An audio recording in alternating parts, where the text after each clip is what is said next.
Hey everybody, my name is Travis Hejak. I'm the Information Literacy and Digital Learning Librarian at Everett Library here at Queens. And in this series of videos, I'm going to teach you how to get started with doing research.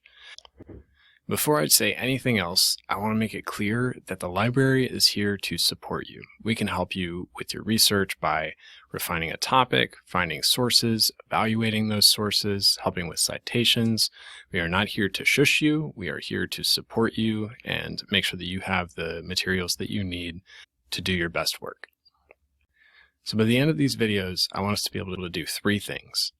One is know how to start research. It can be very overwhelming when you've got a big topic and you don't know how to narrow it down, you don't know where to start. We're going to alleviate some of that stress and help you figure out where to get started. Two is understand the difference between popular and scholarly sources and how to navigate those and use them effectively. And three, understand what it means to evaluate sources. We want to make sure that the information that we're using is the most credible that we can find and that it's appropriate for what we need it for. So let's get started. I'm going to put myself in your shoes and say that I have a research project to do around the idea of the environment and food and nutrition and health. And so the example that I'm going to use is the concept of a food desert. So if I were to get started and I don't really know anything about this topic, where would I start? And why would I start there? Some questions that we might start with are, what types of information do I need? What is going to help me understand this topic better? What voices do I want to hear from? What types of content do I need? How did that content get where I'm looking for it? Often students will start with something like Google or a search engine or Wikipedia, and those are all actually great places to get started because they're very broad and they can help us get a lot of background info that will be helpful for understanding our topic. All of these questions that we've listed make up a set of skills called information literacy. Information literacy is being able to do three things. One is understand how information is produced, shared, and used, because information doesn't just exist independently. Somebody has to create it, and then somebody has to choose to share it, and then people use it. Understanding that information ecosystem can help us do the next thing, which is find useful information. This is finding information to help you meet your information need, whether that's a research project for class, understanding a medical diagnosis, doing a job. All of these are examples of situations where we're going to need information to meet a need to do something that we need to do. And the third thing is being able to use information to ethically participate in our communities. So that means using information to keep people informed, not misleading people by taking things out of context or misrepresenting evidence, and also citing our sources appropriately, making sure that we're giving credit to people who have done previous research that we're building on. So I like to think of information literacy as asking a series of questions and thinking critically about information. So one is, whose voices do we choose to listen to? And why do we listen to them, and in what situations? When do we want to hear from an expert researcher who has spent years collecting evidence about a situation? When do we want to hear from people who have firsthand experience of that situation? When do we want to hear interviews from those people? When do we want to hear from policymakers? Asking these questions can help us not only do our research effectively and efficiently, but it can help us make sure that we're getting the most relevant and credible information for our need. It also means asking, why do we only pay for some types of content? All of the information in our social media feeds is free, but academic research journals cost hundreds or thousands of dollars every year in subscriptions. Related is how and why are different types of information produced. Some of it is meant to entertain us, some of it is meant to inform us, some of it is meant to persuade us. Understanding the reasons for different types of information can help us figure out what types of information we need to use. And also, how does information get to people? I mentioned social media. All of that content is really vying for our attention. People want us to see it, and so they're intentionally pushing it out. But other content we have to really go digging for. It's sometimes very hard to find academic research, especially the stuff that you really need.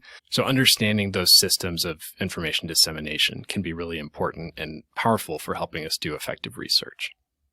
So now that we understand what information literacy is at a broad level, let's actually apply it to our own academic research.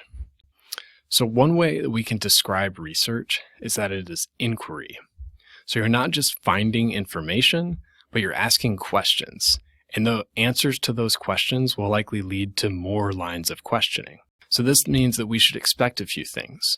One is that we should expect to find gaps in debates and inconsistencies in the information that we find.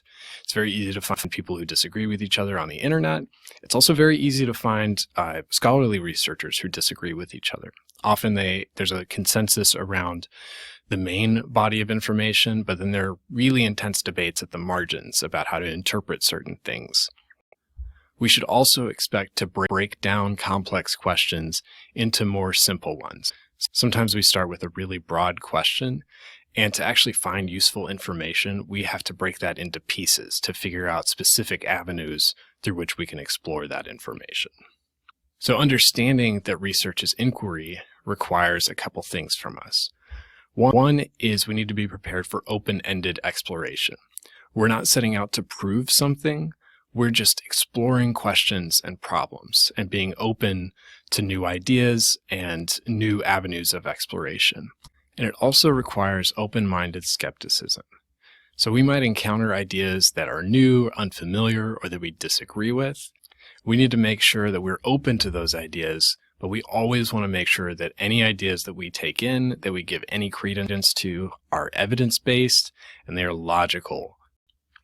And finally, it requires seeking help. This process can be very long, it can be difficult and frustrating, and that's okay. That's a normal thing.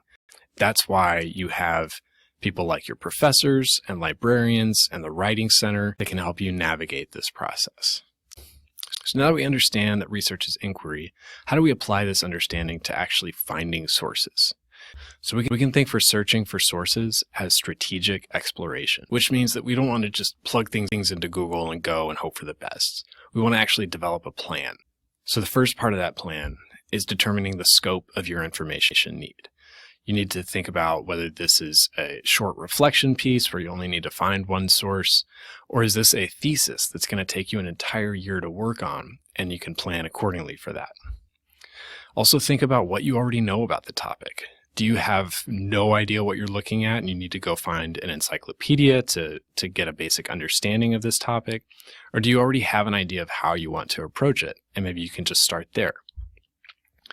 We also need to identify who would talk about this topic and what are their perspectives and elements of credibility. Again, is this somebody with firsthand experience about an issue, or are they a policymaker or an advocate on this issue, or are they a researcher that's been looking at this for a long time? We also want to find the right search tools and platforms. So this means using the library website or search engines, or maybe actually going and talking to people, talking to experts or people with firsthand experience about these topics.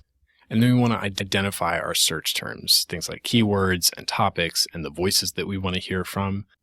Having an idea of the actual words that we use to describe these topics will help us create those search queries that are going to give us good, relevant results. We should also expect to adopt and revise search strategies as needed. You're never going to find all the information that you need with your first search, so be prepared to try things in different ways and on different platforms as you go. That's a normal part of research. And finally, ask for help. Again, this process can be difficult, and that's why there are experts and support systems like your professors and librarians who can help you with this process. So now that we have an understanding of what information literacy is and how we can think of research as inquiry and searching as strategic exploration, we're actually going to put these ideas into practice, and we're going to do some hands-on research using search engines like Google. So I will see you in the next video.